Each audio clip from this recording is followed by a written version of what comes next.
ठीक है, चलो स्टार्ट करते हैं।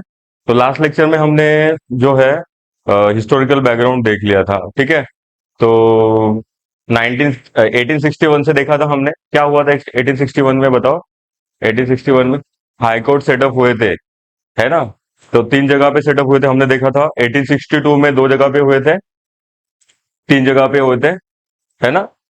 कलकत्ता, बॉम्बे एंड मद्रास। और फोर्थ वाला जो हुआ था इलाहाबाद में, होता 1865। ठीक है, तो ये सब चीजें हमने देखी थी, मेंबर भी इंक्रीज किए थे, तो ऐसे बहुत सारी चीजें किए थे। ठीक है, 1892 हमने देखा है, तो इनडायरेक्ट इलेक्शन वहां पे स्टार्ट हुए थे, है ना। तो वो सब इम्पोर्टेंट है। 1909 हमने देखा था, मोरले मिंटो रिफॉर्म्स, है ना। मुस्लिम्स को सेपरेट इलेक्टोरेट दिया गया था, हमने देखा है। और फर्स्ट टाइम रिजर्वेशन इंडिया में स्टार्ट हुआ है, ये सब चीजें हमने देखी थी। और इंडियंस को भी शामिल किया गया था एग्जीक्यूटिव काउंसिल में, वो भी हमने देखा था। हाँ। देन उसके बाद हमने 1919 का देखा था। 1919 क्या हुआ था 1919 में? हाँ, डायर की इंट्रोड्यूस की थी प्रोविंसेस में। तो ये आप ध्यान में रखना, बाय कैमरा लेजिस्लेचर जो है, तो डायर की इंट्रोड्यूस की थी, दुहेरी शासन पद्धति लागू की थी प्रांत में। तो ये हमने देखा था, ठीक है। और उसमें भी जो है ट्रांसफर और रिजर्व सब्जेक्ट्स, है ना, राखीव और सोपी विषय। तो राखीव सब्जेक्ट में क्या क्या होता था? जो भी इंपॉर्टेंट चीजें हैं, मिलिट्री है, टैक्सेशन है, एडमिनिस्ट्रेशन है, फॉरेन रिलेशन है, वो सब जो है उस पे लॉ कौन बनाएगा? हाँ, सेंटर बनाएगा। और जो ट्रांसफर सब्जेक्ट होते थे उस पे जो इंडियंस के द्वारा चुनी हुई जो सरकार होती थी वो बनाते थी। मैंने बताया था ना, कटोरा हाथ में दे दिया था उनके। ठीक है, तो कौन कौन से आते थे ट्रांसफर सब्जेक्ट में, कौन कौन से आते थे? एजुकेशन, हेल्थ, है ना, एग्रीकल्चर। तो ये सब जो है वो इसमें आते थे, ट्रांसफर सब्जेक्ट में आते थे। तो वो सब चीजें हमने देखा है। और यहाँ पे और रिजर्वेशन बढ़ाया गया, सेपरेट इलेक्टोरेट दिया गया, किसको किसको दिया गया? और Sikh, Christians, Anglo Indian, Europeans, इनको दिया गया। ठीक है, तो ये सब चीजें मैंने आपको बताई है। इंपॉर्टेंट इंपॉर्टेंट चीजें आपको पता होना चाहिए। ठीक है। देन उसके बाद हमने देखा था 1935, जो बहुत ही इंपॉर्टेंट है। तो 1935 के इसमें क्या क्या हुआ था, बताओ। क्या क्या हुआ था? फेडरल कोर्ट सेटअप हुआ था, बरोबर है, जो 26 जनवरी 1950 को सुप्रीम कोर्ट बना बाद में। ठीक है। हाँ, सेंटर में डायर की, तो उन्होंने स्टेट की डायर की जो है द्विवेदी शासन पद्धति एबॉलिश कर दिया और सेंटर में लागू किया। मतलब स्टेट को क्या मिल गई? अभी ऑटोनॉमी मिल गई है ना। राज्याला जो है, राज्य जो है अभी खुद का कानून खुद बना सकते थे। ठीक है, और तीन लिस्ट बनी, हमने देखा है। फेडरल लिस्ट है, स्टेट लिस्ट, प्रोविंशियल लिस्ट है, और कॉन्करेंट लिस्ट है ना। तीनों इसमें सब्जेक्ट का डिवीजन हुआ था। ठीक है, तो ये सब हमने देखा था। आरबीआई सेटअप हुई थी, हमने देखा है ना, 1934 एक्ट। और 1 अप्रैल 1935 को आरबीआई सेटअप हुई थी। तो ये सब चीजें हमने देखी है। ठीक है। देन रेसिड्यूरी पावर किसके हाथ में होता था? वो वाइस रॉय के हाथ में होता था। ठीक है, तो ये भी हमने देखा है। मेन मेन चीजें जो है, बहुत सारा सिस्टम जो है हमने 1935 एक्ट से लिया। इवन सिटीजनशिप भी जो है डिनोट करता है। बहुत सारी चीजें जो है हमने 1935 एक्ट से ली गई। हम देखेंगे 1935 एक्ट से हमने क्या क्या लिया है, इसमें हम देखेंगे। ठीक है। उसके बाद हमने देखा था 1947 भारतीय स्वतंत्र कायदा, जो ब्रिटेन के पार्लियामेंट में पास हुआ था, क्लेमेंट एटली। ठीक है। और उसमें हमने देखा है कि इंडिया को इंडिपेंडेंस मिला। ठीक है, सॉवरेन पावर बनी, है ना, सार्वभौम सरकार बनी है। To dominant state, state country form हुई है, इंडिया पाकिस्तान। ठीक है। रैडक्लिफ जो है, हमने देखा है, बाउंड्री कमीशन सेटअप हुआ था, रैडक्लिफ। तो वो भी हमने देखा था।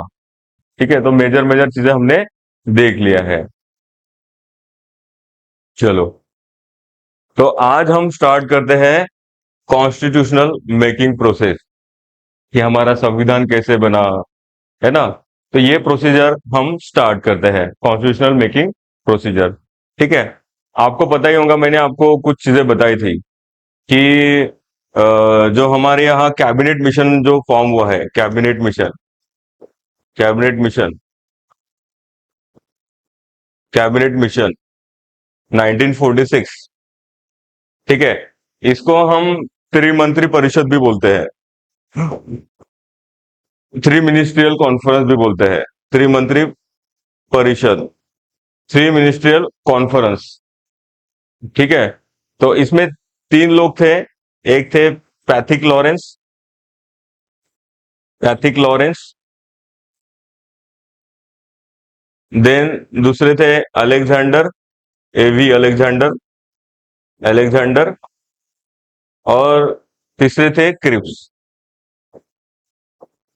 और इसके चेयरमैन, एक बार इसके चेयरमैन में पूछ लिया था, कैबिनेट मिशन के चेयरमैन अध्यक्ष कौन थे, तो ये इसके चेयरमैन थे, अध्यक्ष चेयरमैन थे कौन, पैथिक लॉरेंस।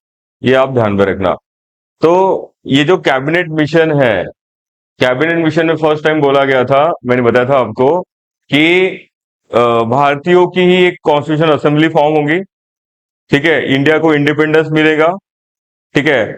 तो जब संविधान बन जाएगा तो उसके बाद भारत को क्या मिल जाएंगी, आजादी मिल जाएगी। तो ये सब चीजें ये कैबिनेट मिशन में बोली गई थी, और उसी के बेसिस पे हमारे यहाँ कॉन्स्टिट्यूशन असेंबली फॉर्म हुई थी, ठीक है।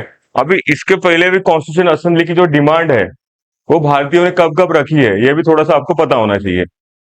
तो हम देखते हैं कि ये देखो, द कॉन्स्टिट्यूशनल इंडिया बिल 1895, ये फर्स्ट टाइम किस इंडियंस ने इनडायरेक्टली डिमांड किया था, अप्रत्यक्षपणे मांगनी, कॉन्स्टिट्यूशन असेंबली की।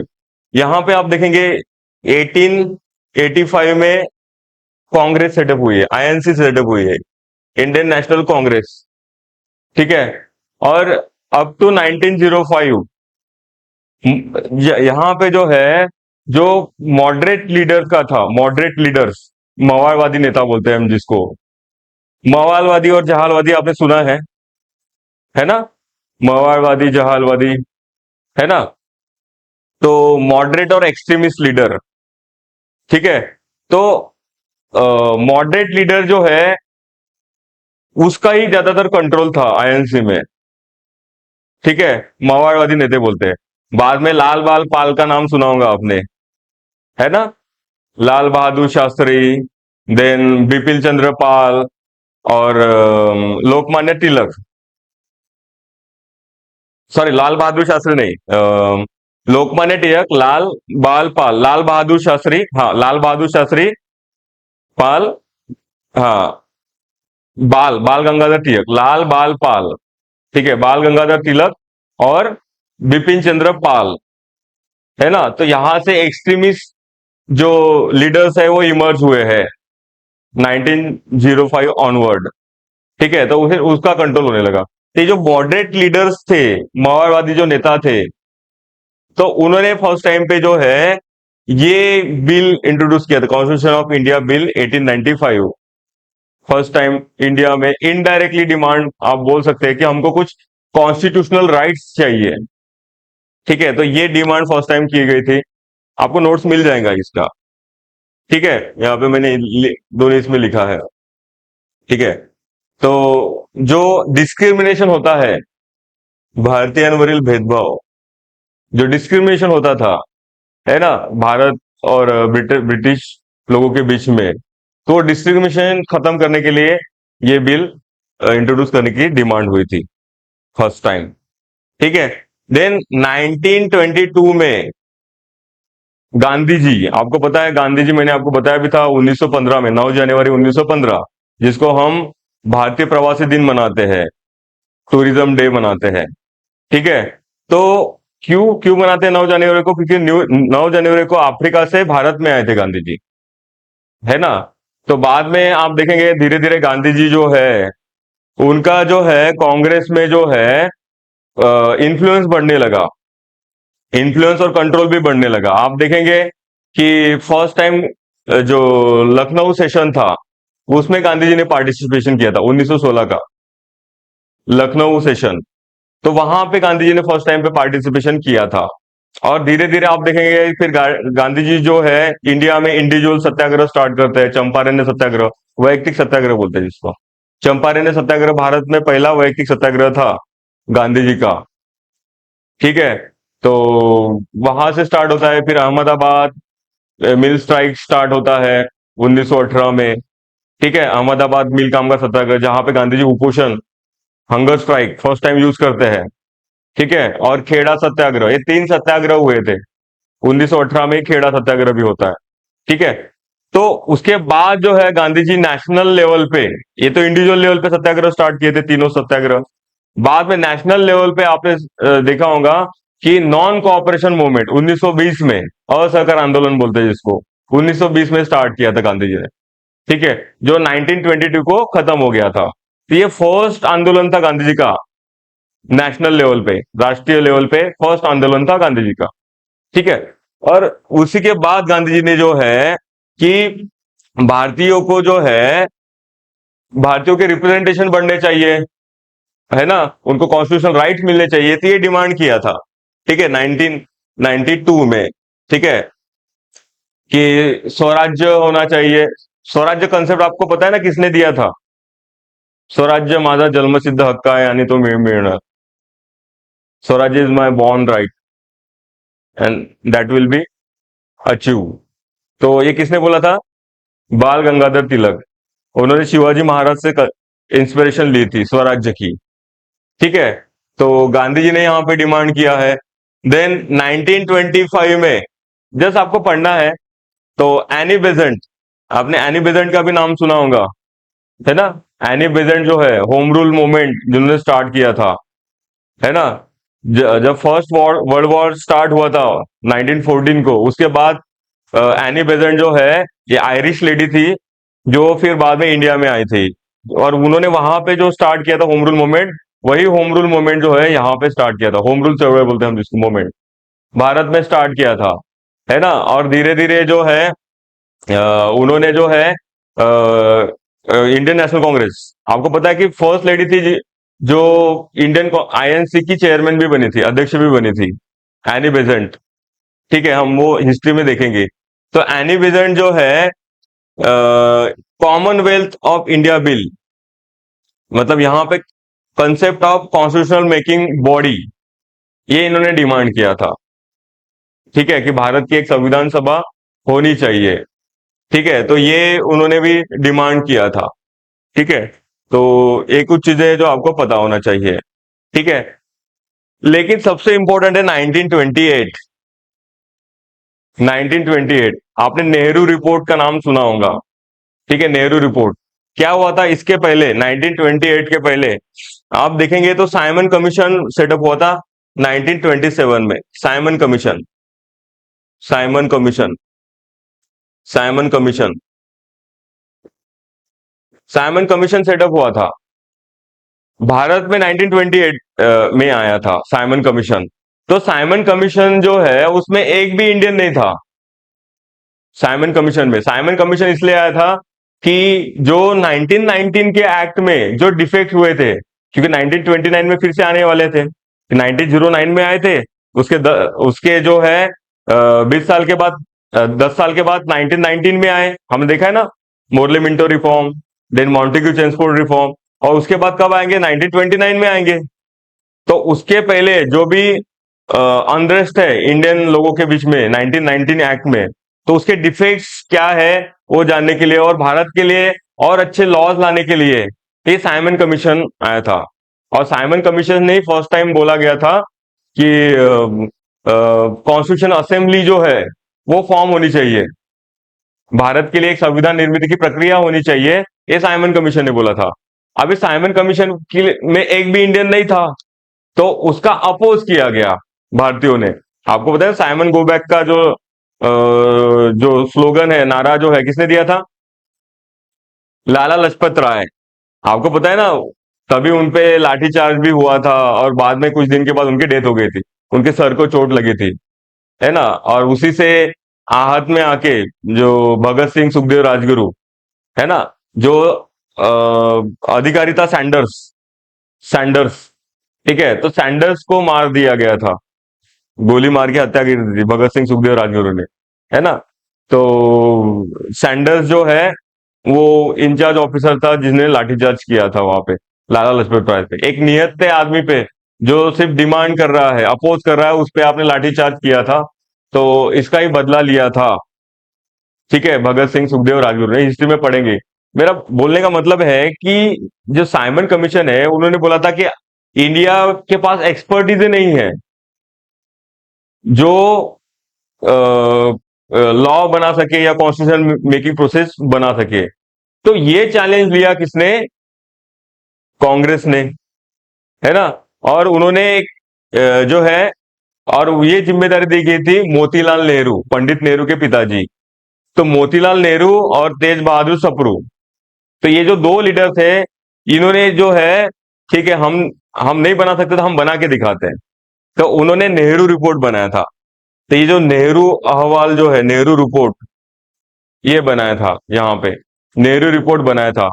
ठीक है, तो 1928 नेहरू रिपोर्ट, ठीक है।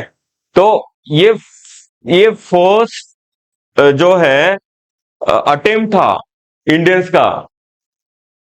नेहरू रिपोर्ट में क्या है आप देखेंगे तो नेहरू रिपोर्ट में वही बोला गया था कि डोमिनेंट स्टेटस मिलना चाहिए, इंडियंस को फंडामेंटल राइट्स मिलने चाहिए। तो ये बहुत सारी चीजें बोली गई थी। तो नेहरू रिपोर्ट जो है वो डॉक्यूमेंट क्रिएट किया था किसने? मोतीलाल नेहरू और तेज बहादुर सप्रू।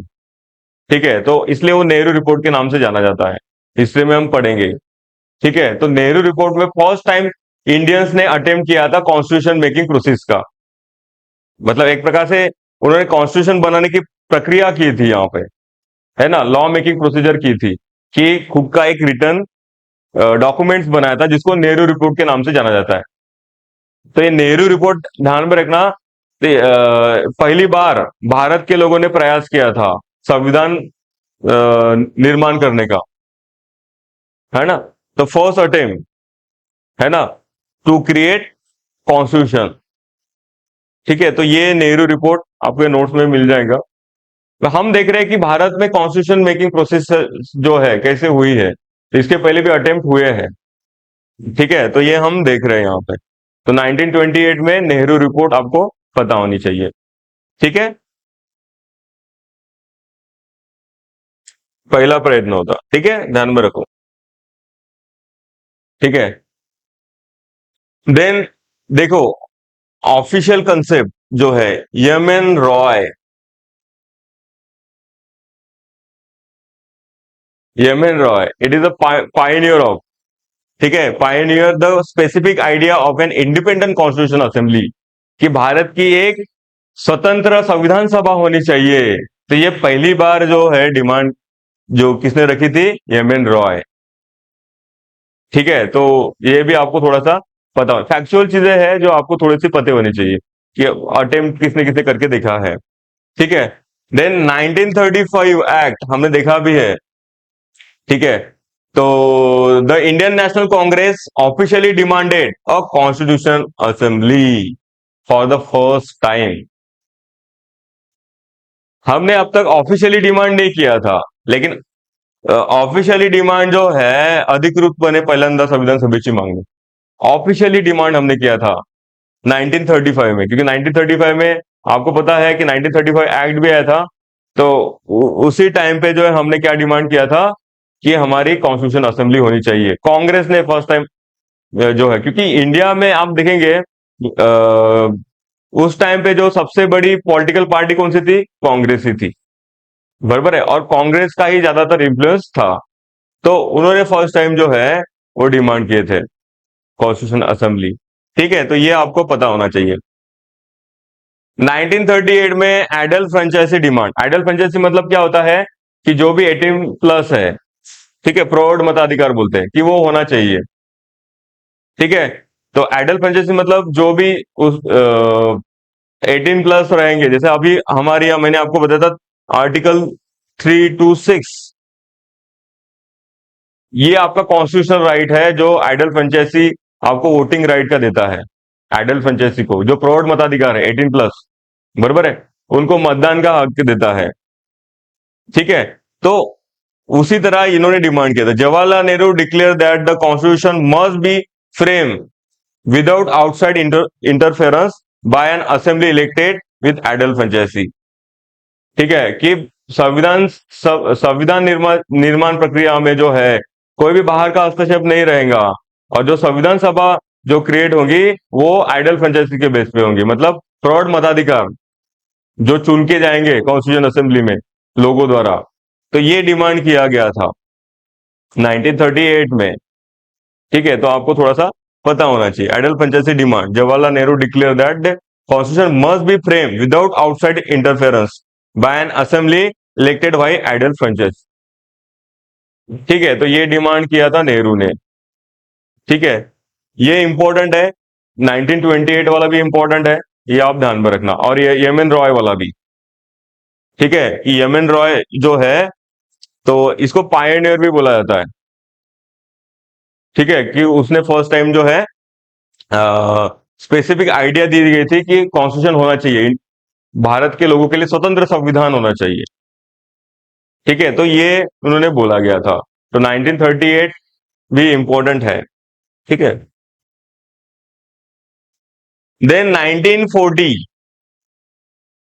देखो हमने डिमांड तो कर रहे हैं, आप डिमांड कर रहे हो, लेकिन आपकी डिमांड जो है कब मान ली जाती है, कब एक्सेप्टेंस होता है ब्रिटिशरों की तरफ से?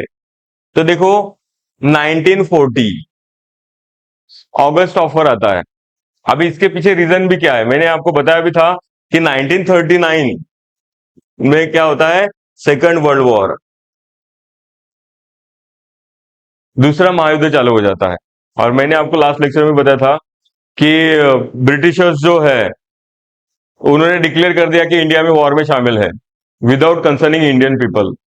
यहाँ के लोगों से बिना पूछे उन्होंने डिक्लेयर कर दिया कि भारत भी वॉर में शामिल है। बराबर है। और 1939 में हम देखेंगे कि कांग्रेस ने रिजाइन कर दिया था मिनिस्ट्री से कि भाई हम आपने हमसे पूछे बिना ही वॉर में इंडियन भी शामिल है करके डिक्लेयर कर दिया है। सुभाष चंद्र बोस तब चेयरमैन थे कांग्रेस के।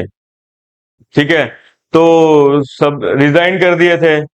ठीक है, तो ब्रिटिशर्स जो है इंडिया का सपोर्ट चाहते थे, तो इंडिया का सपोर्ट चाहते थे तो हमको क्या देंगे फिर, लालच देंगे, लॉलीपॉप देंगे कि भाई हम आपको ये कर देंगे, after the end of war हम आपकी कॉन्स्टिट्यूशन असेंबली फॉर्म कर देंगे इंडियंस की ही। तो डोमिनियन स्टेटस हम आपको देंगे देंगे डोमिनियन स्टेटस, आधिपत्यशाली स्वराज्य। डोमिनियन स्टेटस मतलब क्या होता है कि ऊपर में जो है ब्रिटिशर्स जो रहेंगे, है ना, गवर्नर रहेगा, और कुछ इंपॉर्टेंट पोस्ट हमारे पास रहेंगे, बाकी सब ऑटोनॉमी मिल जाएंगी। ठीक है, स्टेट को भी जो है इंडिपेंडेंस मिल जाए, स्टेट भी जो है उनके इसमें भी हम इंटरफेरेंस नहीं करेंगे। तो ये डोमिनेंस स्टेटस जो है, जो हमने पहले डिमांड किए थे डोमिनेंस स्टेटस। ठीक है, लेकिन बाद में जो है 1940 में जो है ये अगस्त ऑफर डिक्लेयर हुआ था। ठीक है, तो ये आप ध्यान में रखो, British government accepted the demand in the principle of first time through the August offer. ठीक है, पहला फर्स्ट टाइम जो है अगस्त ऑफर में उन्होंने अपनी जो डिमांड थी वो एक्सेप्ट की थी कि आपकी कॉन्स्टिट्यूशन असेंबली, जैसे दूसरा महायुद्ध खत्म हो जाएगा आपकी कॉन्स्टिट्यूशन असेंबली फॉर्म होंगी। ठीक है, तो अगस्त ऑफर, लेकिन हमने एक्सेप्ट नहीं किया। क्यों एक्सेप्ट नहीं किया, आपको पता है क्या क्यों एक्सेप्ट नहीं किया हमने अगस्त ऑफर? क्योंकि हमारी डिमांड अभी चेंज हो गई है। हाँ, पहले क्या था कि हमारा डिमांड था डोमिनेंस स्टेटस, आधिपत्यशाली स्वराज्य। ठीक है, लेकिन उसके बाद हमारा डिमांड जो हो गया कंप्लीट इंडिपेंडेंस। ठीक है, कि नेहरू रिपोर्ट में भी हमने डोमिनेंस स्टेटस की डिमांड किया है। ठीक है, हमने कंप्लीट इंडिपेंडेंस की डिमांड नहीं किया है। ठीक है, लेकिन आपको पता है कि नेहरू रिपोर्ट को खुद पंडित नेहरू, नेहरू रिपोर्ट किसने बनाया था? मोतीलाल नेहरू, पंडित नेहरू के पिताजी। लेकिन खुद जो है पंडित नेहरू ने उसको अपोज किया है। पंडित नेहरू, वल्लभ भाई पटेल, देन सुभाष चंद्र बोस, ये लीडरों ने, जो यंग लीडर थे, उन्होंने अपोज किया इसका, क्योंकि हमको डोमिनेंस स्टेटस नहीं चाहिए। उसके बाद हम देखेंगे, और ये नेहरू रिपोर्ट भी एक्सेप्ट नहीं किया था, ब्रिटिशरों ने एक्सेप्ट नहीं किया था, ध्यान में रखना। ठीक है, तो इरविन था, इरविन थे तब, Lord Irwin. Gandhi Irwin pact भी होता है बाद में, आपने सुना होगा। तो हमने एक्सेप्ट नहीं, ब्रिटिशरों ने भी एक्सेप्ट नहीं किया नेहरू रिपोर्ट। तो भाई आपने तो, मॉडरेट लीडर ने जो है वो ट्राई किया था कि एटलीस्ट जो मिलता है डोमिनेंट स्टेटस वो ले लेते हैं, लेकिन वो भी नहीं मिला। तो फिर बोला कि यंग लीडर ने बोला अभी आप जो है आप साइड में हट जाओ, हम कमांड संभालते हैं कांग्रेस की। और आपको पता है कि बाद में जो 1929 जो है, 1929 में लाहौर सेशन होता है, लाहौर अधिवेशन, लाहौर अधिवेशन। और यहां पे फर्स्ट टाइम कांग्रेस क्या डिमांड करती है, कंप्लीट इंडिपेंडेंस।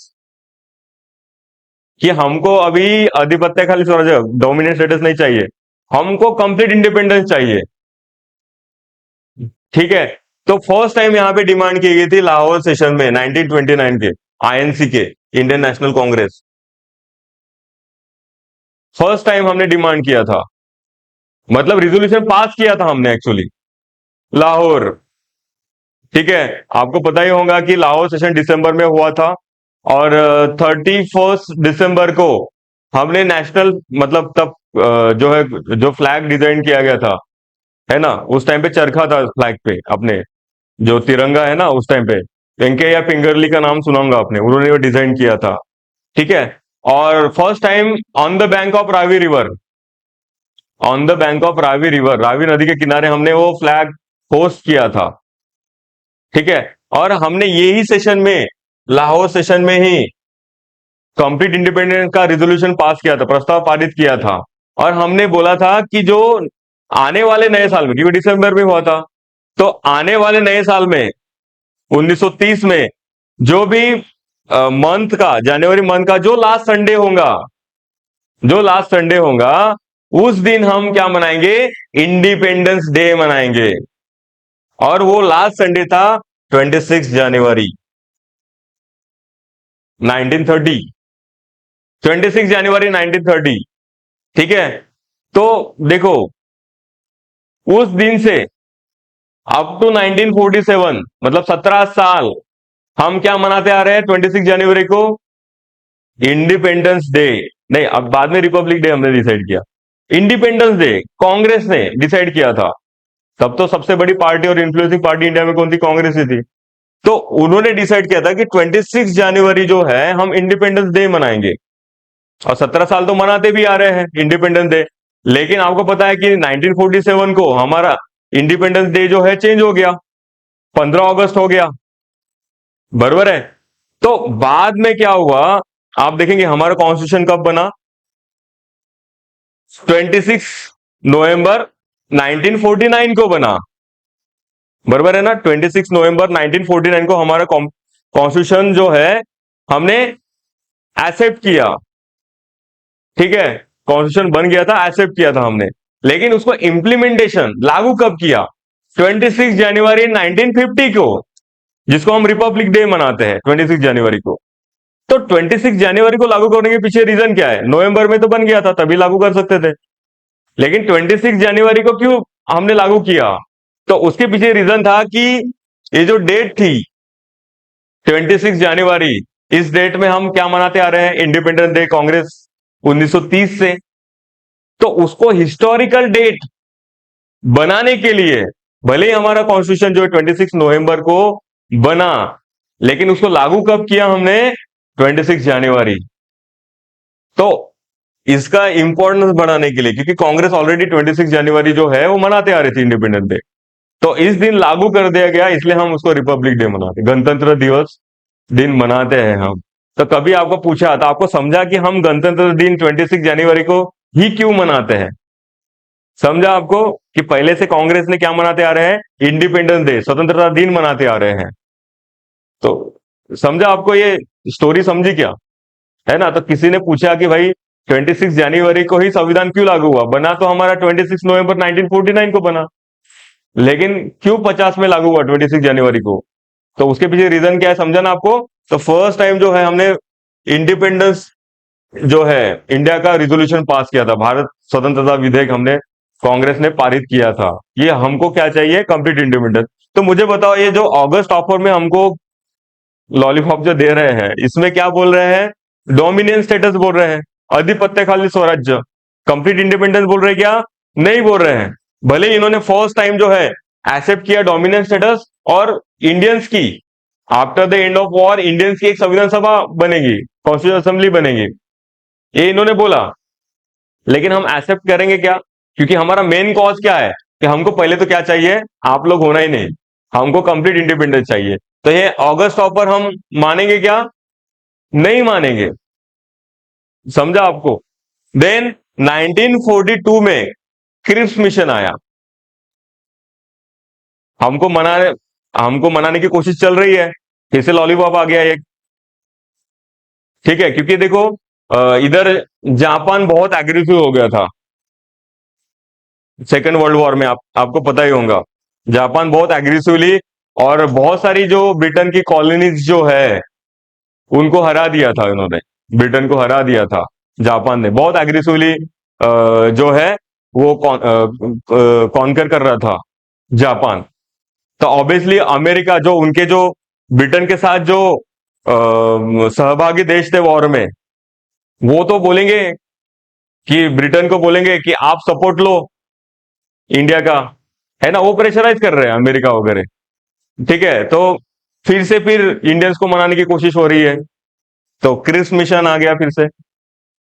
ठीक है, तो क्रिस मिशन जो है, तो इन्होंने भी क्या किया कि इंडिपेंडेंस के बाद कॉन्स्टिट्यूशन असेंबली बनेगी। ठीक है, इसको मुस्लिम लीग ने भी ये किया था। ठीक है, देखो इवन एक क्वेश्चन पूछा गया था कि कंसेप्ट ऑफ पाकिस्तान, है ना, कंसेप्ट ऑफ पाकिस्तान जो है, ये इनडायरेक्टली क्रिस मिशन प्रपोजल में बोला गया था। मतलब बोला नहीं गया था, मतलब यहां से कंसेप्ट ऑफ पाकिस्तान इमर्ज होता है। क्योंकि आप देखेंगे मुस्लिम लीग ने भी 1940 1940 में पाकिस्तान का प्रपोजल जो है वो पास किया था मुस्लिम लीग के सेशन में, अधिवेशन में। मुस्लिम लीग, आपको पता ही है, मैंने बोला था आपको 1906 में जो है ढाका में सेटअप हुई थी। नवाब सलीमुल्लाह खां, आगा खान, मैंने आपको नाम बताया था। ठीक है, और उन्होंने भी पाकिस्तान की डिमांड पास की थी 1940 में, मार्च में। ठीक है, आपको पता है ना, ये जो पाकिस्तान जो कंसेप्ट है, किसने दी थी पता है आपको? हाँ, मोहम्मद इकबाल। ठीक है, और इसको नाम किसने दिया था? रहमत अली चौधरी। पाक और स्तान ऐसा बोला था उन्होंने। इकबाल ने जो है, मतलब उन्होंने बोला था कि एक सेपरेट लैंड होनी चाहिए मुस्लिम्स की, है ना, ये एरिया जो है जो मुस्लिम मेजोरिटी एरिया जो है उसमें होना चाहिए। एक कंसेप्ट दिया था इकबाल ने। लेकिन जो है रहमत अली चौधरी जो है, उन्होंने नाम दिया था पाक और स्तान। ठीक है, लेकिन वो लिरिक्स जमने रहते तो उसको इलांटी लगा दी पाकिस्तान। ठीक है, मतलब जिसको हम सीक्रेट लैंड बोलते हैं, पाक मतलब सीक्रेट लैंड बोलते हैं ना, हाँ, प्योर लैंड मतलब जमीन, तो वो होनी चाहिए। तो बाद में जो है हम देखते हैं, जैसे मोहम्मद अली जिन्ना ने डिमांड ये किया था, लीड किया था मुस्लिम लीग को, तो उसके बाद जो है पाकिस्तान की डिमांड चालू हो गई थी। ठीक है, तो इनडायरेक्टली आप देखेंगे, इनडायरेक्टली डिमांड जो है एक्सेप्टेड इन क्रिस प्रपोजल। लेकिन इसमें जो है कुछ डिफाइन ही नहीं किया गया था। इन्होंने क्या बोला क्रिस मिशन में कि ठीक है, जिनको इंडिया में रहना है रह सकते हैं, या अलग से जो है इंडिया के बाहर भी आप जा सकते हैं।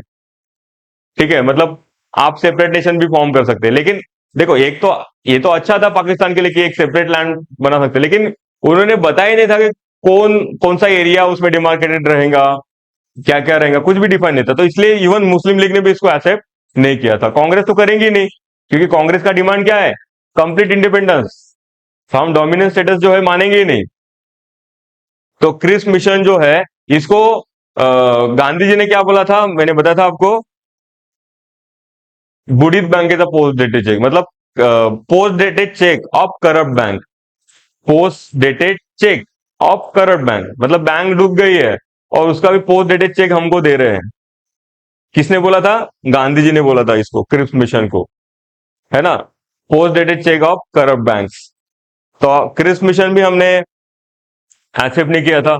इसकी इवन बात जो है 1945 को जो है, 1945 को वेवेल प्लान आता है, वेवेल योजना या प्लान, वेवेल प्लान आता है 1945 को।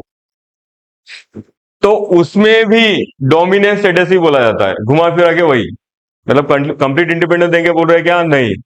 हम कुछ पोस्ट, जैसे गवर्नर हमारा रहेगा, मिलिट्री जनरल हमारा रहेगा, ठीक है, फॉरेन मिनिस्टर हमारा रहेगा, बाकी सब इंडियंस रहेंगे मिनिस्ट्री में भी, और स्टेट को भी ऑटोनॉमी दी जाएंगी। तो डोमिनेंस स्टेटस फिर से आ गया, तो हमें एक्सेप्ट करेंगे क्या? नहीं। ठीक है। देन जो है 1946 में जो कैबिनेट मिशन, मैंने अभी इसके पहले बताया था, कैबिनेट मिशन, ठीक है। तो कैबिनेट मिशन में ही फर्स्ट टाइम बोला गया था, ठीक है, कि इंडिया को जो है इंडिपेंडेंस दिया जाएगा, भारतीय लोगों की एक संविधान सभा बनेगी, कॉन्स्टिट्यूशन असेंबली फॉर्म होगी, ठीक है। और इसमें जो है यूनाइट इंडिया की बात की गई थी। तो इसलिए मुस्लिम लीग ने ये एक्सेप्ट करेंगे कि कैबिनेट मिशन? नहीं करेंगे, ठीक है। और कॉन्स्टिट्यूशन असेंबली फॉर्म होंगी, तो उसके लिए इलेक्शंस होंगे, है ना।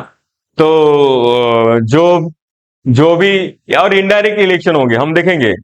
जैसे आप देखो अभी, जैसे राज्यसभा में क्या होता है, इनडायरेक्टली इलेक्टेड जाते हैं। मैंने उस दिन भी आपको बताया था कि इनडायरेक्टली इलेक्टेड जाते हैं। मतलब क्या होता है कि हर स्टेट की जो विधानसभा होती है, विधानसभा के मेंबर्स उनको चुनते हैं। तो उसी तरह कॉन्स्टिट्यूशन असेंबली में जो मेंबर जाएंगे, तो वहां पे जो प्रोविंसेस में जो भी लेजिस्लेटिव असेंबली थी, ठीक है, विधानसभा जो थी, वो मेंबर्स को चुन के भेजेंगे कॉन्स्टिट्यूशन असेंबली में। तो इस तरह जो था, ये था।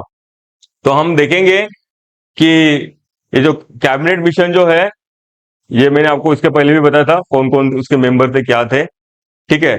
तो एक सिंगल कॉन्स्टिट्यूशन बनेगा, ये उन्होंने बोला था, ठीक है। मतलब एक सिंगल जो है डोमिनेंट बनेगा, मतलब टू नेशन थ्योरी जो है उसे एक्सेप्ट किया नहीं है, जो इन्होंने, जिन्ना ने डिमांड किया था, ठीक है। उसके बाद हम देखेंगे कि जिन्ना जो है डायरेक्ट एक्शन डे स्टार्ट करता है। कॉन्स्टिट्यूशन असेंबली भी जो है हम देखेंगे कितने मेंबर थे, क्या थे, ठीक है,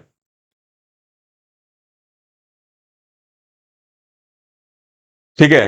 तो हम देखेंगे कि the assembly was structure as a partly elected and partly nominated body, ठीक है। इनडायरेक्ट इलेक्शन, हाँ, इनडायरेक्ट इलेक्शन, पार्टली इलेक्टेड और पार्टली नॉमिनेटेड, मतलब कुछ इलेक्टेड भी रहेंगे और कुछ नॉमिनेट। जैसे हम देखते हैं जितने प्रिंसली स्टेट थे, संस्थान बोलते हैं, राजाओं के संस्थान, प्रिंसली स्टेट थे, तो वहां से जो है नॉमिनेट करेंगे, वो राजा जो है वो नॉमिनेट करेंगे मेंबर को। और बाकी जो प्रोविंसेस थे, जो 11 प्रोविंसेस थे, तो वहां से जो है इलेक्टेड जाएंगे मेंबर्स, ठीक है, लेकिन इनडायरेक्टली इलेक्टेड होंगे, डायरेक्टली इलेक्टेड नहीं होंगे, ठीक है, इनडायरेक्टली इलेक्टेड होंगे, ठीक है। तो कैबिनेट मिशन प्लान जो है, उसी के बेसिस पे जो है कॉन्स्टिट्यूशन असेंबली बनेगी। तो यही दिया है। देखो, टोटल जो स्ट्रेंथ थी कॉन्स्टिट्यूशन असेंबली की, वो थी 389 मेंबर्स। आपको पूछा जाता है, 389 मेंबर्स थे, टोटल स्ट्रेंथ कितनी थी? 389 मेंबर्स थे, ठीक है। इसमें देखो, जो ब्रिटिश इंडिया प्रोविंसेस थे, जो मैंने बताया था ना 11 प्रोविंसेस थे, उसमें से कितनी सीट जाएंगी? 296 सीट्स, 296 सीट्स जो है वो इनडायरेक्टली इलेक्टेड जाएंगी, वहां पे मेंबर्स जाएंगे। देन इसमें भी देखो, 292 फ्रॉम 11 गवर्नर प्रोविंसेस, मैंने आपको बताया था, और 4 from chief commissioner provinces. Chief commissioner, जैसे अभी यहाँ पे, अभी जैसे यूनियन टेरिटरीज होती है ना, उस टाइम पे उसको चीफ कमिश्नर एरियाज बोलते थे, ठीक है।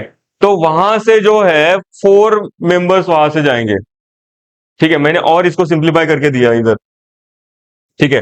टोटल कितने हैं? 389 मेंबर्स, ठीक है, ध्यान में रखना। देखो, अभी 292 सीट्स जो है, हमने देखा ना इधर, ये जो है 389 मेंबर्स है, इसमें से जो है ब्रिटिश इंडिया प्रोविंसेस में 296 थे, और 296 में भी चार क्या है, चीफ कमिश्नर एरियाज में है, बराबर है। तो अभी जो 292 कहां से जा रहे हैं, तो 292 देखो, देखो टोटल हमने देखा है 389 मेंबर्स थे, बराबर, ये टोटल मेंबर थे, इसमें से जो है 296 जो है वो 11 प्रोविंसेस से जा रहे हैं, 11 प्रोविंसेस से जा रहे हैं, इसमें से भी चार जो है वो चीफ कमिश्नर एरिया से जा रहे हैं, चीफ कमिश्नर एरिया, ठीक है, चीफ कमिश्नर क्षेत्र से जा रहे हैं, ठीक है। और 292 जो है, जो बचे हैं, इसमें भी देखो डिवीजन कितना है, 292 सीट्स में से, तो इसमें देखेंगे 208 सीट जो है आईएनसी की है,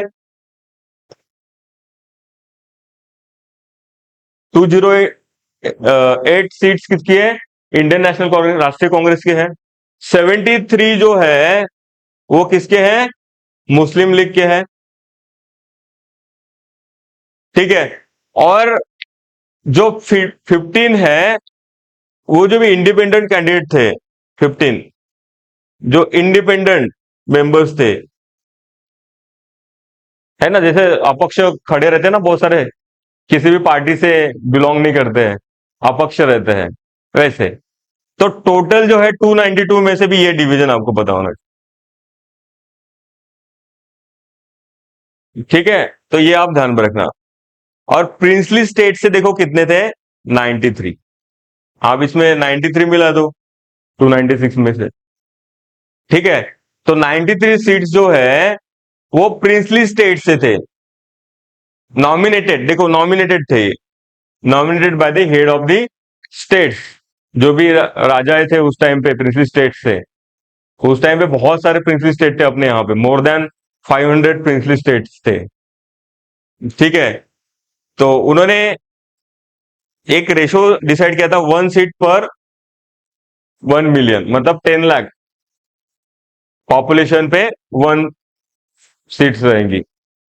तो इस तरह जो है डिवीजन था। आपको क्वेश्चन पूछा था कि टोटल मेंबर कितने थे, 389, ठीक है, इसमें भी डिवीजन मैंने आपको बताया है, ठीक है। ये फैक्चुअल चीजें हैं जो थोड़ा सा आपको पता होने चाहिए, ठीक है। हाँ, देखो कम्युनिटी डिवीजन सीट्स जो थी in British provinces were split proportionally among the Muslim, Sikhs and general, है ना, जो हमने देखा सेपरेट इलेक्टोरेट से जो सीट्स थी वो कम्युनिटी थी, तो मुस्लिम, सिख्स और जनरल में ही, ठीक है। तो हम देखिए ये माउंट बैटन प्लान मैंने आपको भी बताया था, 3 जून, 3 जून को आया था माउंट बैटन प्लान, है ना। तो 3 जून को माउंट बैटन प्लान आया था।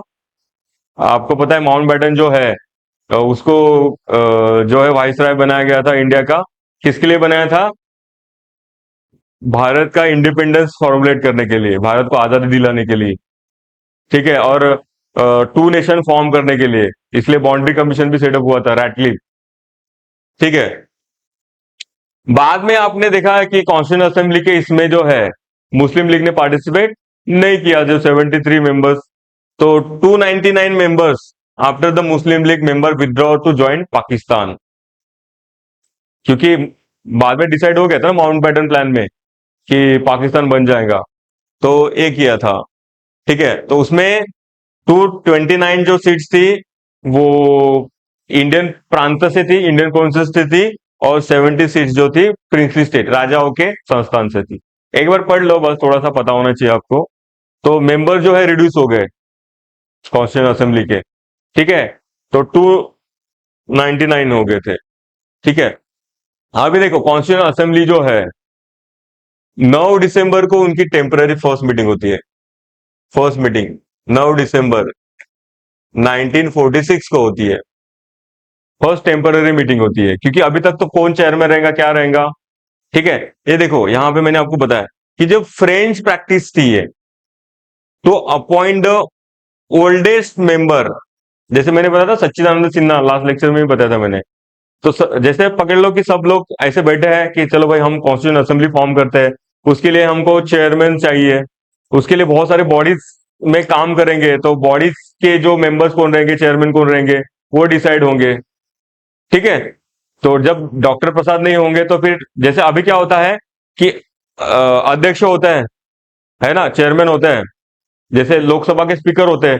अगर स्पीकर अब्सेंट रहेगा तो कौन चेयर करेंगे? डेप्यूटी स्पीकर, उपाध्यक्ष करेंगे ना। अगर अध्यक्ष नहीं रहेंगे तो उपाध्यक्ष चेयर पे बैठेंगे ना। तो वैसी तरह अगर डॉक्टर प्रसाद अगर नहीं रहेंगे तो, अगर वो चेयरमैन बनाए गए थे बाद में, तो वो नहीं रहेंगे तो कौन रहेंगे? उपाध्यक्ष जो है ना, एस सी मुखर्जी, वो चेयर पे बैठेंगे। समझ गया आपको? तो ये सब चीजें की गई थी। तो टेम्पररी चेयरमैन कौन थे? डॉक्टर सच्चिदानंद सिन्हा, जो ओल्डेस्ट मेंबर थे उस टाइम पे। उनके बाद में पता होगा कि सवेरे के सेशन में वो चेयरमैन बने थे, बाद में उनकी तबीयत खराब हो गई थी तो शाम के सेशन में दूसरे चेयरमैन बने थे। समझ गए? तो आपको पूछा था कि फर्स्ट चेयरमैन, टेम्पररी चेयरमैन थे सच्चिदानंद सिन्हा। ध्यान में रखना, 9 दिसंबर को फर्स्ट मीटिंग हुई थी और पहले चेयरमैन कौन थे? सच्चिदानंद सिन्हा। टेम्पररी चेयरमैन थे, बाद में फिर परमानेंट चेयरमैन जो है डॉक्टर प्रसाद जो है वो इलेक्ट हुए थे। ठीक है, तो आप ध्यान में रखना, परमानेंट प्रेसिडेंट जो है डॉक्टर राजेंद्र प्रसाद। ठीक है, ध्यान में रखना। और वाइस प्रेसिडेंट जो है एस सी मुखर्जी और वीटी कृष्णमाचारी, ये दो थे। ठीक है, तो ये आपको पता होना चाहिए। चेयरमैन कौन है? डॉक्टर राजेंद्र प्रसाद। ठीक है, देखो 9 दिसंबर में फर्स्ट मीटिंग हुई, 11 दिसंबर को डॉक्टर प्रसाद जो है चेयरमैन चुने गए, और 13 दिसंबर जो है, 13 दिसंबर 1946 जो है, 13 दिसंबर 1946 जो है, यहां से फर्स्ट मीटिंग स्टार्ट हुई। क्योंकि अभी चेयरमैन वगैरह सब बन गए हैं, है ना। तो अभी जो है यहां से ओरिजिनल कॉन्स्टिट्यूशन की मीटिंग, ये तो टेम्पररी मीटिंग थी, लेकिन ओरिजिनल कॉन्स्टिट्यूशन की जो असेंबली की मीटिंग थी वो कब से स्टार्ट हुई? 13 दिसंबर से। टोटल 11 मीटिंग्स हुई है, 11 मीटिंग्स हुई है। जो लास्ट वाली मीटिंग जो हुई थी 14 टू 26 नवंबर 1949, जब हमारा संविधान बन गया था, है ना। तो ऐसे 10-12 दिन ऐसे मीटिंग चलती थी। ठीक है, ध्यान में रखना, कॉन्स्टिट्यूशन असेंबली की। इवन आप देखेंगे कि जो है गवर्नमेंट भी इंटीरियम गवर्नमेंट बोलते हैं, हंगामी सरकार। क्योंकि अभी तक तो इलेक्शन हुए नहीं है, लोग चुन के गए नहीं है, तो सरकार तो बनेंगे नहीं। लेकिन अभी तो कॉन्स्टिट्यूशन बनेगा, फिर उसके बाद उसके हिसाब से इलेक्शन होगा, तब जाके अपने यहाँ पे पंतप्रधान, मंत्रिमंडल, ये सब बनेंगे। बराबर है। तो इसीलिए फिर ये तो बनने को अपना टाइम लगा, 2 साल 11 महीने 18 दिन लगे। तो उसके तब तक कौन था? तो एक गवर्नमेंट होना चाहिए, टेम्पररी गवर्नमेंट। ठीक है, जिसको इंटीरियम गवर्नमेंट बोलते हैं, हंगामी सरकार। तो नेहरू की अध्यक्षता में, on the chairmanship of Nehru, क्या बनी? हंगामी सरकार बनी। तो भारत के पहले पंतप्रधान बने इंडिपेंडेंट इंडिया के, पंडित नेहरू। ठीक है। और देखो, जो अभी फिर चुन के ही नहीं गए लोग, इलेक्शन ही नहीं हुए हैं, तो फिर लोकसभा राज्यसभा के मेंबर कौन रहेंगे? तो देखो उस टाइम पे क्या था कि जो कॉन्स्टिट्यूशन असेंबली के मेंबर थे वही क्या रहेंगे? पार्लियामेंट के भी मेंबर रहेंगे, क्योंकि अब तो इलेक्शन होने के ही है, चुन के आने के ही है। तो देखो पहले अध्यक्ष कौन थे बताओ, लोकसभा के? फर्स्ट चेयरमैन, उसका नाम अभी याद नहीं आ रहा मुझे। तो ध्यान में रखो कि जैसे जब कॉन्स्टिट्यूशन असेंबली की जब मीटिंग होगी, जब कॉन्स्टिट्यूशन असेंबली की जब मीटिंग होगी, तब डॉक्टर प्रसाद चेयरमैन रहेंगे। लेकिन जब पार्लियामेंट की मीटिंग होगी तब डॉक्टर प्रसाद नहीं रहेंगे। ठीक है, ध्यान में रखना। तो constitution assembly work as a parliament, constitution assembly work as a parliament, वही संविधान सभा ही कायदेकारी मंडल करके भी काम कर रही है यहां पे। ठीक है, तो ये आप ध्यान में रखना। ठीक है, तो जब संविधान सभा की बैठक रहेंगी तो चेयरमैन कौन रहेंगे? डॉक्टर प्रसाद, बरोबर है। लेकिन जब संविधान सभा की नहीं, संसद की जब मीटिंग रहेगी तो डॉक्टर प्रसाद अध्यक्ष नहीं रहेंगे। ठीक है, आप मुझे बताना कल कि कौन थे पहले चेयरमैन, लोकसभा के चेयरमैन। ठीक है, ध्यान में रखना। आप सर्च करके भी देख सकते हो। मुझे अभी यहाँ नाम नहीं याद है उनका, नाम है लेकिन याद। मालवनकर, जीवी मालवनकर बोलते हैं, जीवी मालवनकर, बरोबर है। तो मालवनकर जो है वो फर्स्ट चेयरमैन थे। हाँ, स्पीकर, फर्स्ट स्पीकर थे, लोकसभा के फर्स्ट स्पीकर थे। ठीक है, तो जब जब कॉन्स्टिट्यूशन असेंबली की मीटिंग रहेंगी तो कौन रहेंगे चेयरमैन? डॉक्टर प्रसाद। और जब पार्लियामेंट की मीटिंग रहेंगी, लोकसभा की मीटिंग रहेंगी, तब कौन रहेंगे? जीवी मालवनकर। क्योंकि कॉन्स्टिट्यूशन बनने का ही है, लागू होने का ही है, तो upper house and lower house तब बना ही नहीं था, है ना। तो क्या रहेगा? सिर्फ जो है, जो कॉन्स्टिट्यूशन असेंबली है वही वर्क करेंगे, है ना। क्योंकि गवर्नमेंट को चलाने के लिए जो है, और उस टाइम पे जो भी कानून लागू करने के लिए तो पार्लियामेंट तो चाहिए ना। ठीक है, तो ये आप ध्यान में रखना। ठीक है, तो ये कुछ नाम आपको पता होना चाहिए। ये जो कॉन्स्टिट्यूशनल एडवाइजर थे, सर बी एन राव, आपको पता है सर बी एन राव जो है, ये ओनली मेंबर है जो कॉन्स्टिट्यूशन असेंबली के मेंबर नहीं थे, वो ब्रिटिश अपॉइंटेड मेंबर थे। ठीक है, ये मेंबर नहीं थे, संविधान सभा के सदस्य नहीं थे बी एन राव। ठीक है, आपने डिबेट में भी राज्यसभा में जो कॉन्स्टिट्यूशन असेंबली की जो डिबेट्स के जो वीडियोस है, उसमें आप देखेंगे तो बी एन राव का नाम बहुत बार लिया जाता है। Even doctor B R Ambedkar भी जब उनका स्पीच हुआ था तो उन्होंने बोला था कि ये जो संविधान बना ये मेरे अकेले का श्रेय नहीं है, उन्हें सबको श्रेय दिया था, और उसमें सबसे इंपॉर्टेंट नाम लिया था बी एन राव का। अगर बाबा साहब के इंटेलेक्चुअल में अगर कोई आदमी अगर बैठता है तो वो थे बी एन राव, जो पढ़े लिखे थे और वो अपॉइंटेड थे। वो कॉन्स्टिट्यूशन असेंबली के मेंबर थे क्या? नहीं थे, ब्रिटिश गवर्नमेंट ने अपॉइंट किया था उनको। ठीक है, तो बी एन राव आप ध्यान में रखना। ठीक है, मेंबर थे क्या संविधान सभा के? नहीं थे, अपॉइंटेड थे। ठीक है, तो कॉन्स्टिट्यूशन एडवाइजर उन्होंने काम किया था। ठीक है, इसमें सबसे इंपॉर्टेंट जो कमिटी है, हाँ, मेजर कमिटीज आपको पता होना चाहिए। टोटल 22 कमिटीज थी, 22 समितियां थी।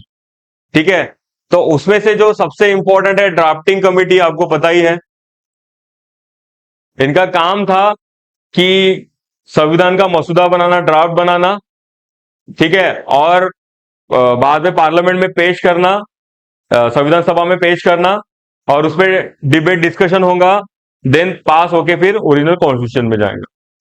ठीक है, तो मेजर कमिटी थी ड्राफ्टिंग कमिटी, उसके चेयरमैन थे डॉक्टर बी आर अम्बेडकर, इसके बारे में भी हम देखेंगे। ठीक है, एक यूनियन पावर कमिटी थी। ठीक है, तो संघ अधिकार समिति जवाहरलाल नेहरू, इस पे भी क्वेश्चन पूछा है। ठीक है, यूनियन कॉन्स्टिट्यूशन कमिटी और यूनियन पावर कमिटी दोनों के चेयरमैन थे जवाहरलाल नेहरू। ठीक है, ये फैक्चुअल चीजें आपको पता होना चाहिए।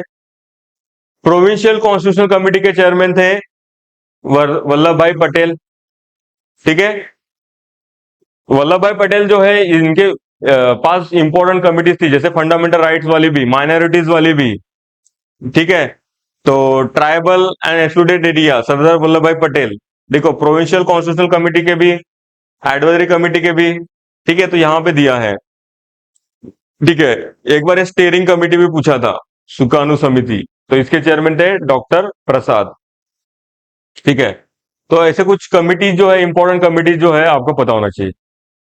ठीक है, क्योंकि कॉन्स्टिट्यूशन का जो वर्क है वेरियस कमिटीज के तरफ काम दिया था, अलग अलग काम उनको सौंपा गया था। ठीक है, तो ये सब चीज आपको पता होनी चाहिए। हाँ, ये ड्राफ्टिंग कमेटी सबसे इंपॉर्टेंट है, कि ये सबसे मेन इंपॉर्टेंट जो वर्क था वो था ड्राफ्टिंग कमेटी का। ठीक है, आपको पता है कि ड्राफ्टिंग कमेटी मैंने बताया था 29 अगस्त 1947 को बनी थी, बराबर है। तो आपको एक स्टोरी बताता हूं कि बी आर आम्बेडकर कैसे क्या जो है ड्राफ्टिंग कमेटी के चेयरमैन बने थे।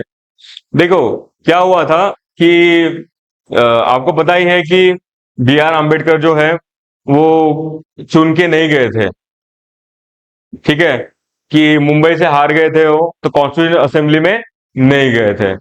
ठीक है, तो बाद में क्या हुआ था कि एक जेसर एंड खुलता प्रांत था, खुलता, जेसर एंड खुलता प्रांत, जो अभी बंगाल में है।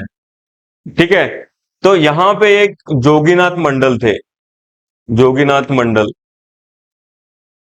जोगीनाथ मंडल। ठीक है, तो देखो, बाबा साहब जो है वो संविधान सभा में चुन के नहीं गए थे। तो जो जोगीनाथ मंडल है, ये एरिया से थे, ये अभी बांग्लादेश में एरिया है। ठीक है, तो उन्होंने देखा कि भाई इतना इंटेलेक्चुअल आदमी जो है वो संविधान सभा में नहीं जा रहा है, जो शोषितों की आवाज है ना। और संविधान प्रक्रिया में तो उनका काम सबसे इंपॉर्टेंट है, कि लोगों को न्याय दिलाना, जो हजारों सालों से जो जिन लोगों का शोषण हुआ है उनके लिए बाबा साहब खड़े हुए थे। तो इसीलिए फिर उनका जाना बहुत इंपॉर्टेंट है। तो जोगीनाथ मंडल ने क्या किया, अपने सीट का रेजिग्नेशन दे दिया। ठीक है, यहाँ पे इवन मुस्लिम लीग ने भी इनका सपोर्ट किया, और वहां पे जो बोहरा मुस्लिम्स वगैरह उन्होंने बहुत ज्यादा सपोर्ट किया बाबा साहब को, वहां के लोगों ने। ठीक है, तो इन्होंने अपने सीट्स का रेजिग्नेशन दिया, और तब जाके बाबा साहब को वहां पे चुन के भेजा गया। कहां पे? कॉन्स्टिट्यूशन असेंबली में। अभी देखो, स्टोरी इतनी इंटरेस्टिंग है कि बाबा साहब को संविधान सभा में तो गए, लेकिन उनको एक भी कमिटी में इंपॉर्टेंट वर्क नहीं दिया गया था, क्योंकि ऑलरेडी आपको पता है कि कांग्रेस के साथ बी आर अम्बेडकर की टसल चलती थी। आपने 1932 का पुणे पुणे पैक्ट वगैरह सुना होगा, है ना। तो उस टाइम पे भी सेपरेट इलेक्टोरेट जो है दलित को जो मिले थे, तो फिर गांधी जी ने बोला था कि आप सीट रिजर्व ले लो, सेपरेट इलेक्टोरेट मत लो, क्योंकि उन्होंने बोला था दलित भी जो है वो हिंदू का ही पार्ट है। ठीक है, तो तब से ही पता है कि गांधी जी और कांग्रेस और B R Ambedkar, even Ambedkar को हराने के लिए भी आप देखेंगे तो नेहरू और लीडर ने बहुत सारे एफर्ट्स लिए कि बाबा साहब जाने नहीं चाहिए, क्योंकि ये बंदा अगर गया तो पता नहीं क्या कर लेगा।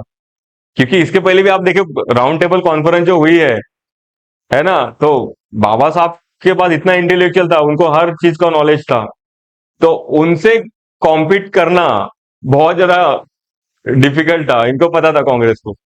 ठीक है, तो इसीलिए उनको हराने के लिए बहुत कोशिश हुई। तो बाद में जैसे कॉन्स्टिट्यूशन असेंबली में भी गए, तो उनको कोई इंपॉर्टेंट वर्क दिया क्या? नहीं दिया गया। चल भाई कागज संभाल ले तू, बस इधर से उधर कागज घुमाते जा, कोई इंपॉर्टेंट वर्क नहीं दिया गया था। लेकिन जो कॉन्स्टिट्यूशन असेंबली के जो मेंबर थे बाकी, जिनके पास काम दिए गए थे, जिनके चेयरमैन बनाए गए थे अलग अलग कमिटीज के, तो उनको कुछ भी क्वेश्चंस आता था तो किससे पूछते थे? डॉक्टर बी आर अम्बेडकर, क्योंकि उनको हर चीज का नॉलेज था। तो कॉन्स्टिट्यूशन असेंबली के जो मेंबर थे उनको कुछ भी काम रहा तो किससे पूछ रहे हैं? बी आर अम्बेडकर से, और उनके पास हर चीज का जवाब था। ये चीज है तो ये क्यों है, ये चीज क्यों डालना है, क्या करना है, हर चीज का जवाब था, क्योंकि उन्होंने पूरे वर्ल्ड के कॉन्स्टिट्यूशन और बहुत सारी चीजें उनको पता थी, बरोबर है। उन्होंने इवन इंडिया का सिस्टम भी बहुत अच्छे से देखा है ना। उन्होंने इंडिया के बहुत सारे रिलीजियस सोसाइटी कैसी है, सब चीज का नॉलेज था उनको, बरोबर है। तो कॉन्स्टिट्यूशन असेंबली के मेंबर जो थे उनको पता था बाबा साहब का इंटेलेक्चुअल क्या है, बरोबर है। तो जब इंडिया आजाद हुआ, नेहरू, वल्लभ भाई पटेल और जो भी लीडर थे कांग्रेस के, वो बहुत खुशी खुशी से गांधी जी के पास गए। गांधी जी, चलो हमारा देश आजाद हो गया।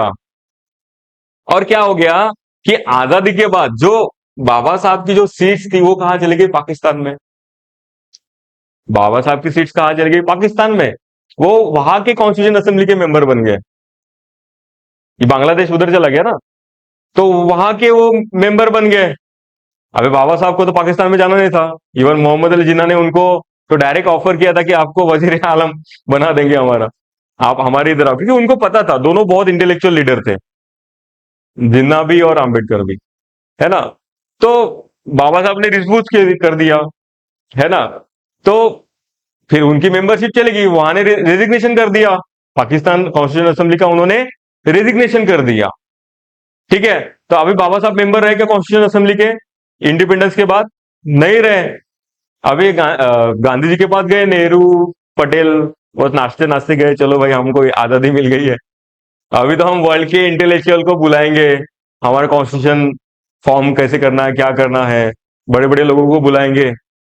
तो गांधी जी ने तब बोला था कि वर्ल्ड के इंटेलेक्चुअल को बुलाने की जरूरत नहीं है, क्योंकि गांधी जी को जो है, जो बाकी मेंबर्स जो कॉन्स्टिट्यूशन असेंबली के थे उनको पता था बाबा साहब का इंटेलेक्चुअल क्या है, और उन्होंने गांधी जी को बताया भी था कि ये बंदा अलग ही है, इनको हर चीज का नॉलेज है और ये तो चाहिए ही चाहिए।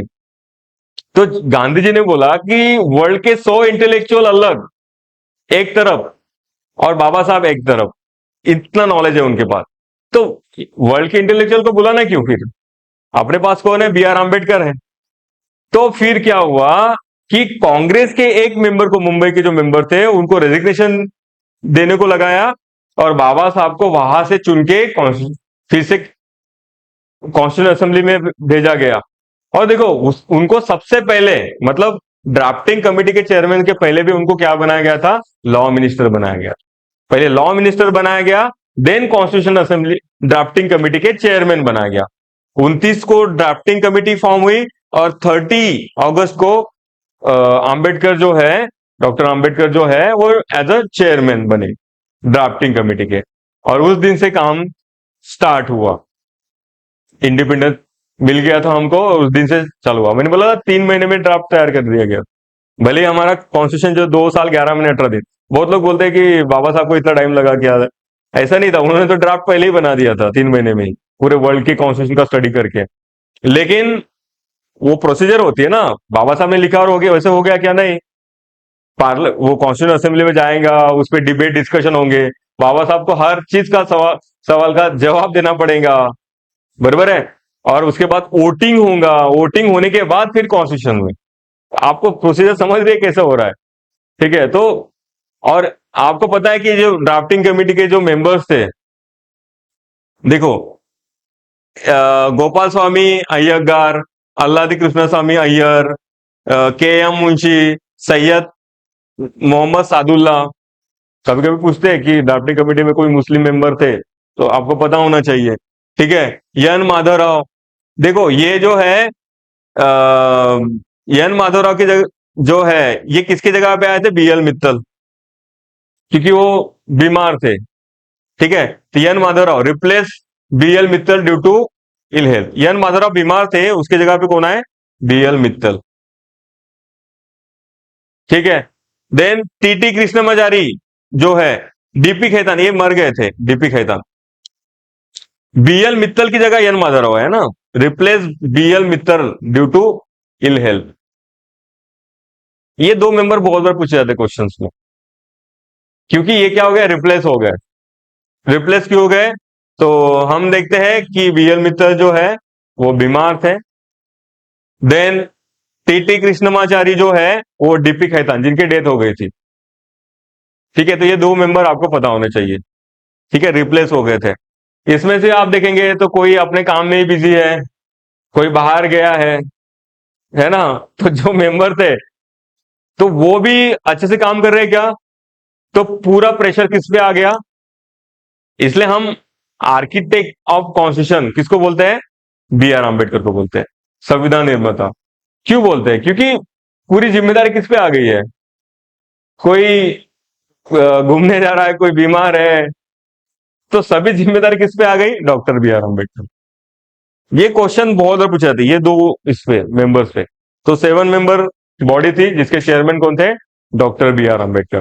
तो ड्राफ्टिंग कमेटी जो है बहुत बड़ा रोल था कि वर्ल्ड के कॉन्स्टिट्यूशन को स्टडी करके जो है अपने इंडिया के हिसाब से हमने, देखो बहुत लोग बोलते हैं कि हमने बहुत सारे कंट्री से उसना लिया है, ऐसा नहीं है।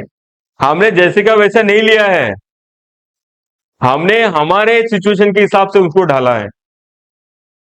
समझ गए? तो ये सब चीजें ड्राफ्टिंग कमेटी जो है की थी। तो सबसे इंपॉर्टेंट कमेटी थी, ये आपको पता होनी चाहिए। ठीक है। हाँ, देखो ये ऑब्जेक्टिव रिजोल्यूशन पे बहुत बार क्वेश्चन पूछा जाता है, जो बाद में प्रीएम्बल बना हमारा। तो इसके बारे में थोड़ी सी इंफॉर्मेशन दी है कि जो फर्स्ट मीटिंग हुई थी ना अपने 13 दिसंबर को, तो फर्स्ट जो है हमने जवाहरलाल नेहरू ने ऑब्जेक्टिव रिजोल्यूशन पेश किया गया था, जो बाद में हमारा प्रीएम्बल बनता है। तो इसमें क्वेश्चन पूछा है एक बार, तो इसलिए मैंने ये ऑब्जेक्टिव रिजोल्यूशन के बारे में भी डाला है कि 13 दिसंबर 1946 को जो है जवाहरलाल नेहरू जो है उन्होंने उद्देश्य का ठहराव, ऑब्जेक्टिव रिजोल्यूशन, वो बरबर से आए नहीं, उद्देश्य ठहराव। ठीक है, तो ये आप ध्यान में रखो। और कब पास हुआ है ऑब्जेक्टिव रिजोल्यूशन? 22 जनवरी कॉन्स्टिट्यूशन असेंबली में इसको पास किया गया, ऑब्जेक्टिव रिजोल्यूशन। हमने देखा ये कहां से लिया हमने ऑब्जेक्टिव रिजोल्यूशन, सेम इस बार क्वेश्चन पूछा था, एमपीसी ने पूछा था। तो ये जो है हमने कहां से लिया है? अमेरिका से लिया है। अमेरिका में भी सेम है। ठीक है, आपने देखा ना वहां पे we the people of America है, अपने यहां पे क्या है? We the people of India. Nehru ने लिखा था इसको, और ऑब्जेक्टिव रिजोल्यूशन जो है पास किया गया था। ये डेट भी पता होनी चाहिए आपको, 22 जनवरी। ठीक है, तो आपको पता हो ये प्रीएम्बल है। ठीक है, अभी देखो यहां पे मैंने सोर्सेस, कंट्रीज, कि हमने कौन कौन से कंट्री से क्या क्या बोरो किया है, तो वो सब चीजें हमने दी ये किया है। देखो मैंने आपको स्टोरी भी बताई थी कि जो हमारा कॉन्स्टिट्यूशन बना था, तो सबसे पहले साइन किसने किया था? बताया था मैंने आपको। हाँ, नेहरू ने पहले ही साइन कर दिया था, बल्कि पहली साइन चेयरमैन की होनी चाहिए थी, बट लास्ट में साइन डॉक्टर प्रसाद ने किया, लेकिन नेहरू के ऊपर कर दिया। तो सबसे लास्ट वाली साइन जो है फिरोज गांधी की दिखती है। ठीक है, बाकी जो फैक्चुअल चीजें है ना, मैंने बहुत सारी जो है नोट्स में डाल दी है, एक बार आप पढ़ सकते हो उसको। ठीक है, तो अभी देखो गवर्नमेंट ऑफ इंडिया एक्ट से मतलब हमने ब्रिटेन से क्या क्या लिया है, क्योंकि ये गवर्नमेंट ऑफ इंडिया एक्ट किसने लाया था? ब्रिटेन ने लाया था। तो कभी आपको ब्रिटेन से क्या क्या हमने लिया है ये भी पूछा जाता है, या 1935 एक्ट से क्या क्या लिया है ये भी पूछा जा सकता है। मैंने बताया था कि मोर देन 200 आर्टिकल्स हमने कहां से लिया है? 1935 एक्ट, ब्रिटेन से ही, क्योंकि ऑलरेडी उनका सिस्टम अपने यहाँ था ना। हमने देखा कि जो पार्लियामेंट में जो बनी है, तो 1935 एक्ट में ही तो आ गई थी। Upper house and lower house, कनिष्ठ वरिष्ठ सभागृह आ गया था ना। केंद्र में उन्होंने सेंटर में डायर की इंट्रोड्यूस की थी, द्विवेदी शासन लागू किया था। तो 1935 एक्ट में तो सब चीजें लाई गई थी कि फेडरल स्कीम, फेडरल मतलब क्या होता है कि एक सेंट्रल गवर्नमेंट रहेगा और एक स्टेट गवर्नमेंट रहेंगे। ठीक है, इसको फेडरल स्ट्रक्चर बोलते हैं कि दो पॉलिटिकल स्ट्रक्चर होते हैं, एक सेंट्रल गवर्नमेंट का और उसके अंडर में बहुत सारे स्टेट गवर्नमेंट रहते हैं, इसको फेडरल स्ट्रक्चर बोलते हैं। ठीक है, ऑफिस ऑफ गवर्नर उनसे लिया हमने, है ना। राज्यपाल, अभी जो राज्यपाल है तो वो सिस्टम कहां से आया है? ब्रिटिशर्स गवर्नर अपॉइंट करते थे ना अलग अलग राज्यों में भी, प्रांत में भी, तो सिस्टम भी हमने वही से लिया है ना। आर्टिकल 155 प्रेसिडेंट अपॉइंट करता है अपने यहाँ पे गवर्नर को, तो वो जो सिस्टम है गवर्नर वाला हमने ब्रिटेन से ही लिया है।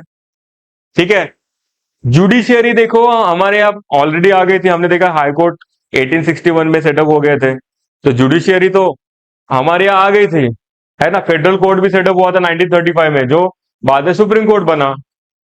लेकिन अगर अ, देखो अपने यहाँ पे जो है ना जुडिशरी तो ब्रिटेन से आई है, लेकिन इंडिपेंडेंट जुडिशरी जो है हमने अमेरिका से लिया है, वो हम देखेंगे अमेरिका में। तो हमने ब्रिटेन से क्या क्या लिया है यहाँ पे सब दिया है, ठीक है। देन पब्लिक सर्विस कमीशन हमने देखा है, आ गया था पब्लिक सर्विस कमीशन भी। तो जैसे यूपीएससी हम बोलते हैं, स्टेट सर्विस पीएससी, तो ये भी हमने ब्रिटेन से लिया है। क्या क्या ब्रिटेन से लिया है? बहुत बार क्वेश्चन पूछा जाता है कि हमने कौन कौन से कंट्री से क्या क्या बोरो किया है, तो बहुत बार क्वेश्चन पूछा जाता है, ठीक है। Then even citizenship, single citizenship हमने देखा 1935 एक्ट जो है उसमें सिंगल सिटीजनशिप आ गई थी। तो सिंगल सिटीजनशिप जो है, जैसे अमेरिका में ड्यूअल सिटीजनशिप है, स्टेट की अलग से होती है, सेंटर की अलग से होती है, लेकिन अपने यहाँ पे सिंगल सिटीजनशिप है, एक ही नागरिकत्व। पहले सिर्फ एक स्टेट में जो है वो थी, मैंने आपको बताया भी था, जे एंड के। जब वो स्पेशल कैटेगरी स्टेटस जिनको मिला था आर्टिकल 370 और 35A में, कि वो उनको ड्यूअल सिटीजन, वो जे एंड के भी सिटीजन थे और इंडिया के भी सिटीजन थे, लेकिन बाद में वो हट गया, मैंने आपको बताया भी था थोड़ा सा, ठीक है।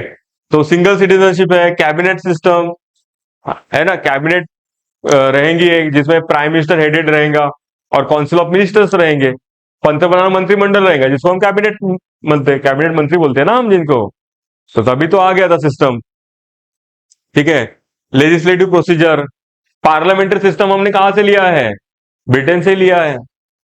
आ गई थी 1935 में अपने यहाँ parliament, upper house and lower house, ठीक है। तो वही से लिया है, ठीक है। और पार्लियामेंट्री सिस्टम, बायकैमरलिज्म, ये सब चीजें हमने ब्रिटेन से लिया है। मेन मेन चीजें आपको पता होनी चाहिए।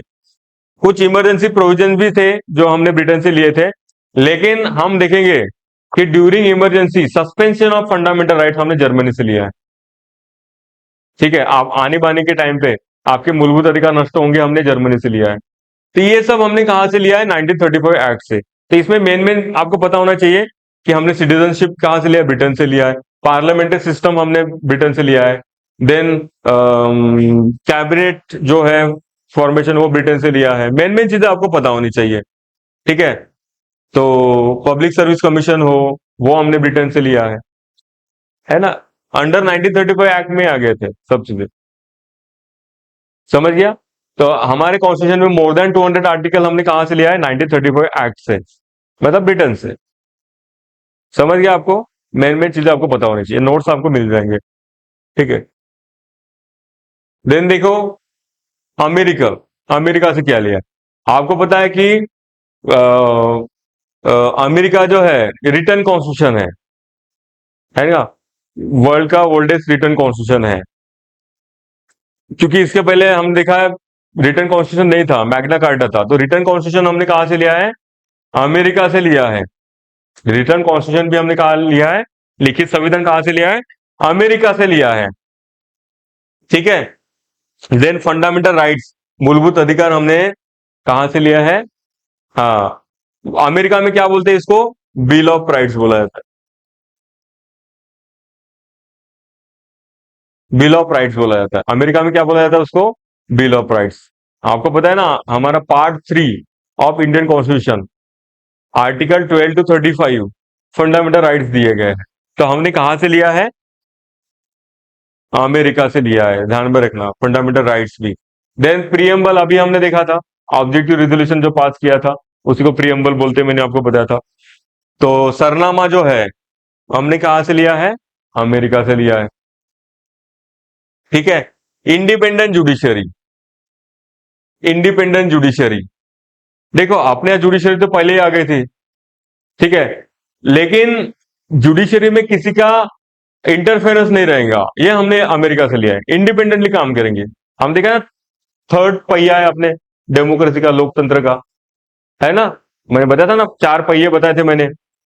तो उसमें जुडिशरी इंडिपेंडेंट पहिया है, उसमें पार्लियामेंट और जो लेजिस्लेचर और एग्जीक्यूटिव उसमें इंटरफेरेंस नहीं कर सकते हैं। तो ये हमने अमेरिका से लिया है। लेकिन अमेरिका में जो है जुडिशरी जो है दुहेरी न्याय व्यवस्था है, अपने यहां सिंगल जुडिशरी है, ध्यान में रखना। इंटीग्रेटेड जुडिशरी बोलते हैं एक्चुअली। इंटीग्रेटेड जुडिशरी मतलब अगर स्टेट के भी जो सब्जेक्ट्स है उसके लिए आप, जैसे पहले जैसे आप लोअर कोर्ट्स में जा रहे हो, लोअर कोर्ट, लोअर कोर्ट से हाई कोर्ट जा रहे हो, हाई कोर्ट से सुप्रीम कोर्ट, बराबर है। अपने यहाँ इंटीग्रेटेड जुडिशरी है, लेकिन अमेरिका में कैसा है कि स्टेट लॉज के लिए स्टेट का हाई कोर्ट सबसे ऊपर रहेगा, आप उसके अगेंस्ट सुप्रीम कोर्ट में नहीं जा सकते हो। स्टेट के जो सब्जेक्ट के लिए जो भी वायलेशन होता है, तो उसके लिए आप सुप्रीम कोर्ट जा सकते हो क्या? नहीं, वहां स्टेट के जो लॉज है, स्टेट के जो विषय है, सब्जेक्ट्स है, उस पे जो लॉ बने हैं, उसके लिए स्टेट का हाई कोर्ट जो हाईएस्ट है, सुप्रीम कोर्ट में नहीं जा सकते हो। अपने यहाँ पे ऐसा होता है क्या? नहीं, अपने यहाँ पे क्या होता है कि अगर आपको लोअर कोर्ट में नहीं मिला तो हाई कोर्ट में नहीं मिला तो सुप्रीम कोर्ट। इंटीग्रेटेड जुडिशरी है, ठीक है। इंडिपेंडेंट जुडिशरी जो है हमने कहां से लिया है? अमेरिका से लिया है, ठीक है। जुडिशियल रिव्यू, न्यायालयीन पुनर्विलोकन बोलते हैं जुडिशियल रिव्यू। हमने देखा है ना, जुडिशियल रिव्यू करती है। अगर पार्लियामेंट ने ऐसा कोई लॉ बनाया जो आपके फंडामेंटल राइट का वॉयलेशन कर रहा हो, जो कॉन्स्टिट्यूशन का वॉयलेशन कर रहा हो, तो उसको छानना, जैसे हम चाय पीते हैं तो चाय पत्ती के साथ पी लेते क्या? उसकी क्या करते हैं? छाननी करते हैं, है ना। जो खराब चीजें उसको निकाल देते हैं। सेम थिंग यहां पे होता है कि जो, जैसे मैंने आपको बताया था कि जो हमारा लोकतंत्र है,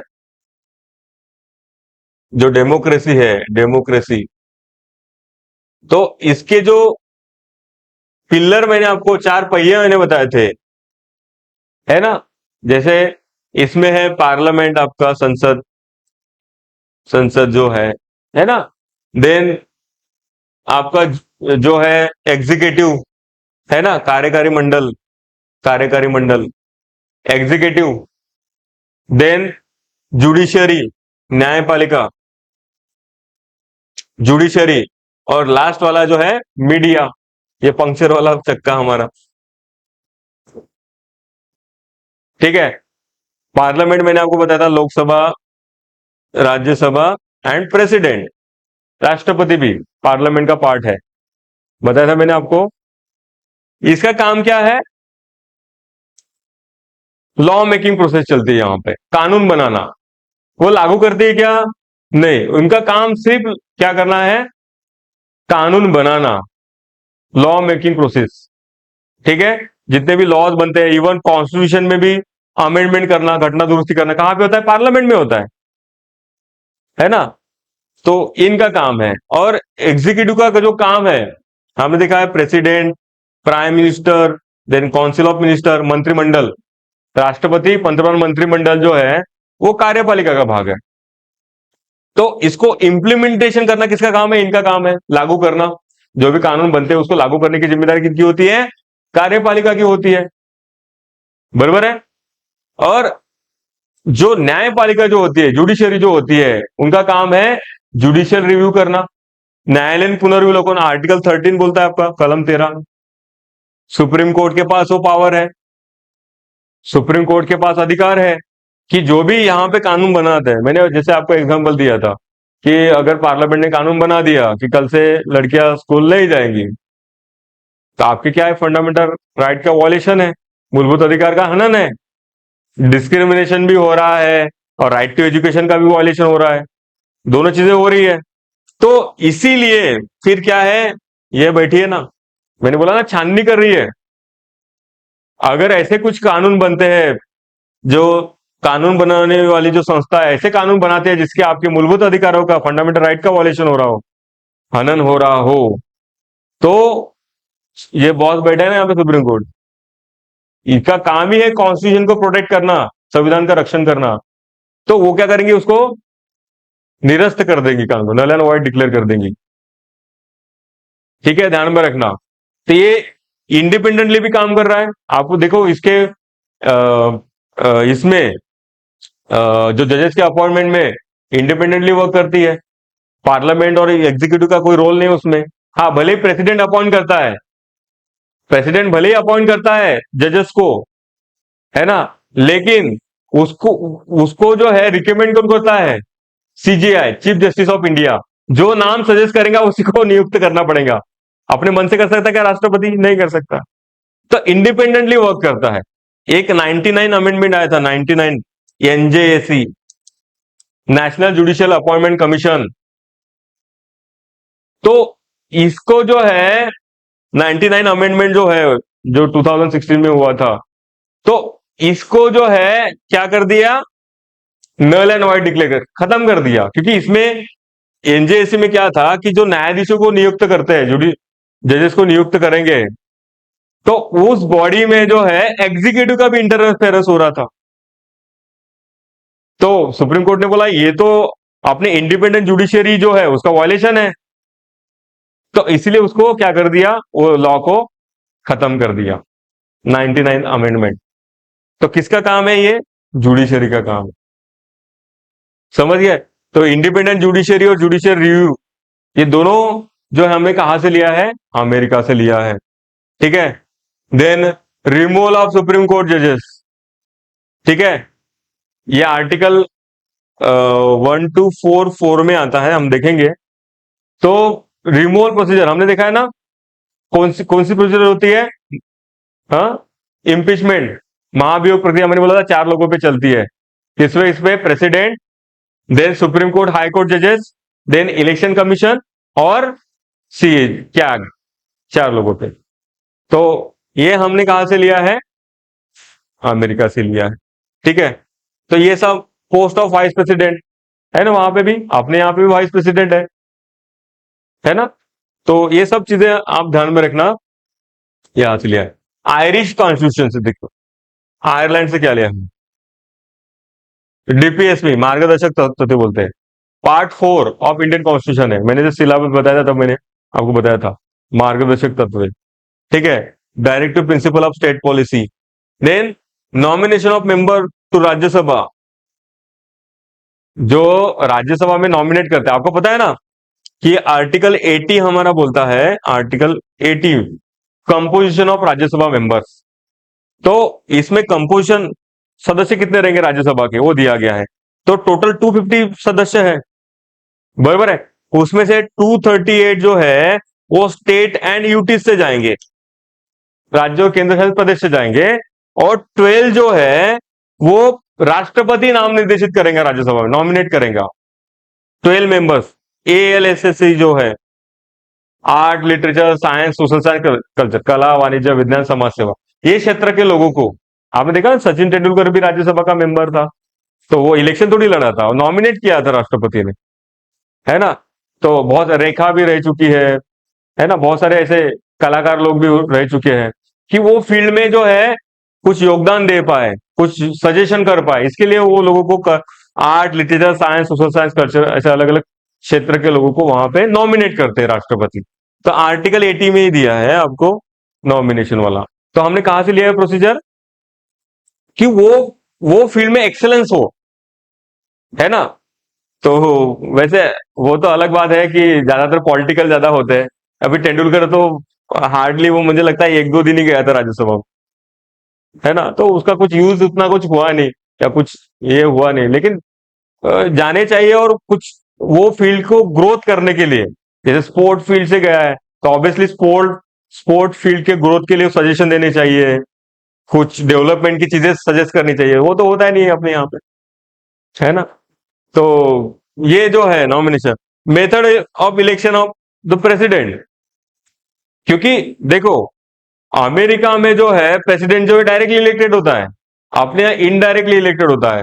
और हमने देखा है कि जो प्रेसिडेंट की इलेक्शन जो है, आर्टिकल 54 बोलता है आपका, आर्टिकल 54 में, कि प्रेसिडेंट के इलेक्शन में कौन कौन पार्टिसिपेट करेगा, Lok Sabha plus Rajya Sabha plus state legislative assemblies, Vidhan Sabha, Lok Sabha Rajya Sabha और सर्व राज्यांच्या आणि केंद्रशासित प्रदेशांच्या विधानसभा, जितने भी राज्य है और केंद्र शासित प्रदेश है उनके विधानसभा के मेंबर्स, यहां लोकसभा के मेंबर पार्टिसिपेट कर रहे हैं, राज्यसभा के मेंबर्स, मतलब डायरेक्टली हम कर रहे हैं क्या प्रेसिडेंट के इलेक्शन में, नहीं कर रहे। अमेरिका में हो रहा है वैसा, अपने यहां पे ऐसा नहीं है।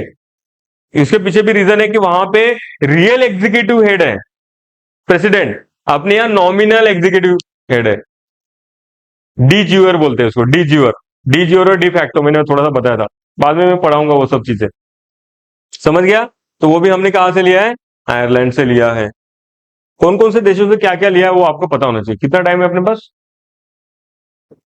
अच्छा ठीक है, फिनिश कर देते हैं आज के लिए। बाकी नेक्स्ट लेक्चर में हम देखेंगे। तो आप लोग जो मैं नोट्स भेजूंगा उसको भी आप रिवीजन करो, और कुछ भी आपको लगता है, डाउट लगता है तो आप पूछो। लेकिन लेक्चर मिस मत करो, लेक्चर मिस करोगे तो आप बहुत सारे मिस, आप देखा ना हमने कितनी सारी चीजें देखी है। तो अगर लेक्चर मिस करोगे तो आप बहुत सारी चीजें मिस करोगे। और आपको कोई भी टर्म्स नहीं समझती है, कोई भी चीजें नहीं समझती है तो आप पूछो। और थोड़ा पढ़ते जाओ चीजें, है ना। छोटे मोटे एग्जाम में तो बेसिक बेसिक क्वेश्चन पूछते हैं, है ना, लेकिन बाकी इसमें आपको थोड़ा सा ज्यादा पढ़ना पड़ेगा बड़े एग्जाम के लिए। ठीक है, चलो फिर।